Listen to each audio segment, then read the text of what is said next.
So you know all the places in Japan, like when they had the Olympics and whatnot. Actually, I hadn't been to Tokyo when I was there. Okay, yeah. Kind of regretfully. You work a lot there, so between my wife and I, we were working 7 days a week, and didn't have a lot of time off. But yeah, it was awesome.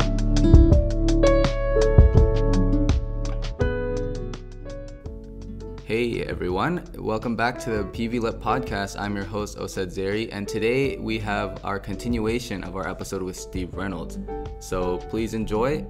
I know you probably have a lot of stories from your time as an ESL instructor or as an executive director here. Can you think of one time where you felt like you made a difference in someone's life, or someone may have had a positive impact on your life? I'll tell two stories, I guess. One was deflating, but it was an important kind of lesson learned, and that was one of the English at Work classes I was teaching in a factory here, and I had a class there for 4 years, and so different people came through, and I remember at the end of 1 year, the students were trying to thank me and compliment me. It was the last class of the year, and we were kind of having a bit of wind up and just some casual conversation and stuff. And they were great, and it had been 6 months, twice a week, so we got to know each other pretty well. And I remember one of them trying to say to me, they said, "Steve, thank you so much. Like, everything is wonderful here. You speak to us in English, we can understand you." Said, "We speak to each other in English, we understand each other." And then one other person piped up and pointed out the door, and she said, "Yeah, but when we go out there, we don't understand anything." I'm like, oh. 6 months of all our lives. It's not the point to have like a little bubble here where we have a good time. The point was for them to be able to communicate when they went out the door of that classroom and when they're at work every day, and connect to people and be successful out there. So that was kind of deflating, but also I use that story a lot here, like even our goal at Regional Connections. It's the relationships are foundational and are really important.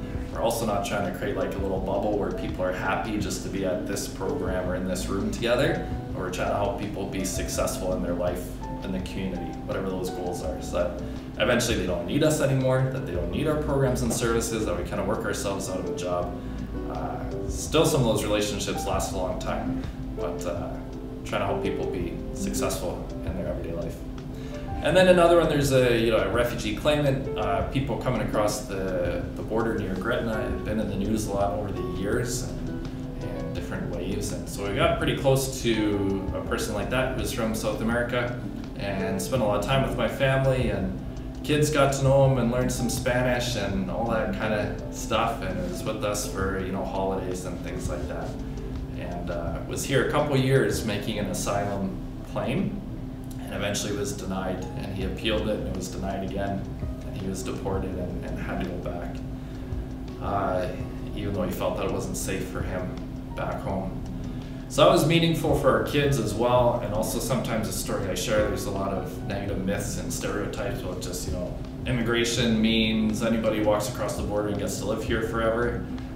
People think that's what's happening, but it's not. It's hard for economic immigrants to get here. The kind of threshold, the requirements of education and language skills and work experience, even your age, finances, all that is very high. There are millions of people trying to immigrate to Canada, and only a few of them get through. And that was also, I was talking to one class one time, visiting them and talking to them about their experience.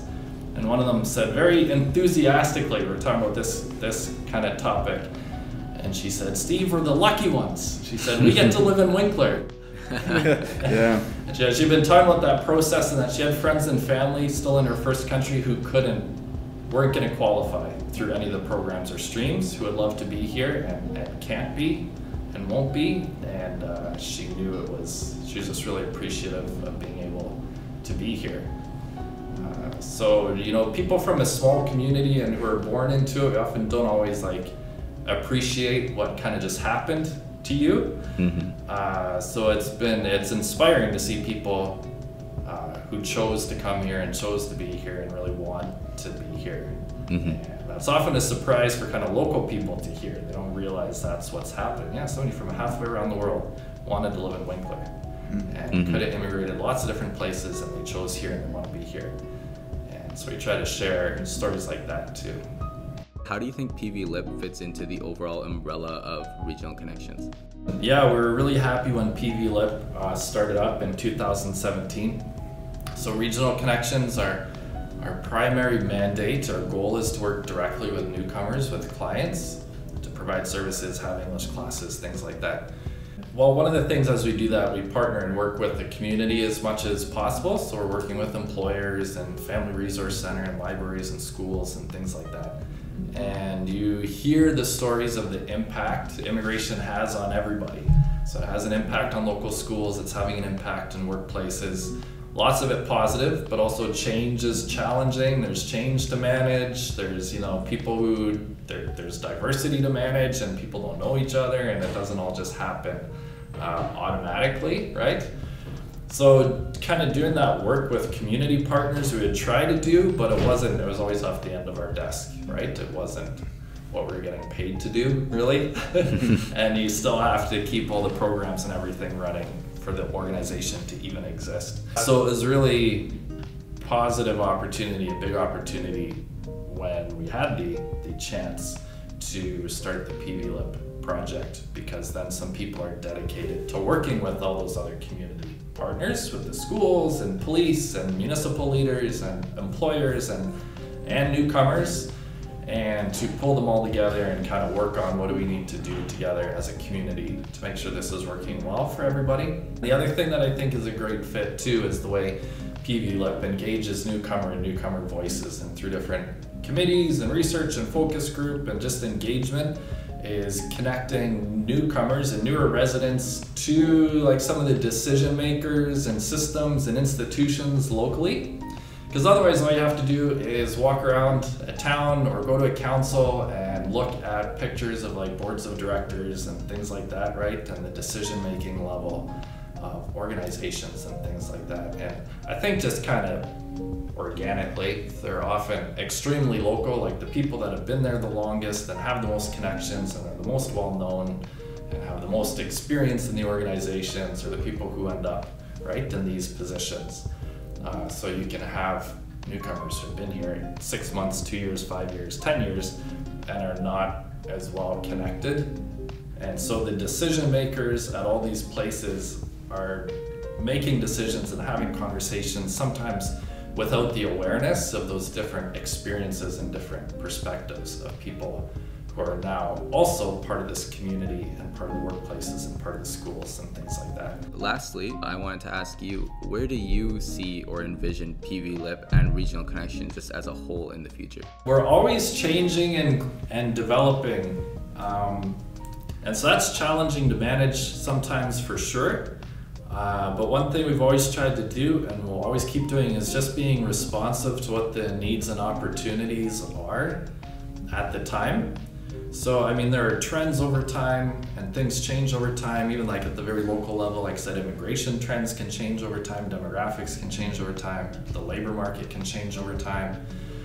So to be responsive to the needs that are coming up as we go and the opportunities that are coming up as we grow, that just drives a lot of it. And PVLIP, we just hope momentum keeps building and there's more and more engagement from the participants and the volunteers. So ultimately with PVLIP, we want a lot of the work to be community-led and community-driven, and not the PVLIP staff running a bunch of things, but hopefully those other people are stepping up. Municipalities are stepping up, and again, schools or health or other services providers or employers, and they themselves are stepping up.